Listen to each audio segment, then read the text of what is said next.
Nakunan ng CCTV ang SUV na ito na binabagtas ang isang kalsada sa Santa Ilocos Sur. Maya-maya, dumating ang humaharurot na big bike at sumalpok sa SUV.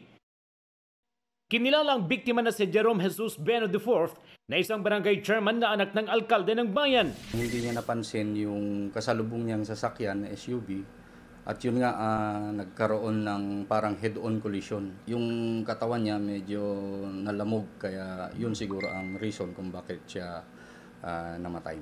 Bilang amay talaga masakit yung kalooban mo talaga. Kasi siyang youngest, future public servant to. Sana. Ito ay nagpapasalamat ko sa lahat na nakikiramay sa amin. Nagdesisyon ang pamilya Beno na hindi na magsampa ng kaso laban sa driver ng SUV. Sa Calasiao, Pangasinan, isang truck ang sumalpok sa isang tricycle.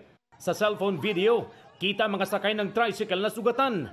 Ang 2 taong gulang na bata nakahandusay sa kalsada. Sinubukan siyang dalhin sa ospital pero dead on arrival. 5 iba pa ang sugatan kabilang ang driver ng tricycle. Napakalakas po. Kasi yung mga sakay ng tricycle, lahat dinala sa ospital. Tsaka may namatay. Nayupi yung sasakyan ng tricycle. Hindi ko alam kung sinong may kasalanan.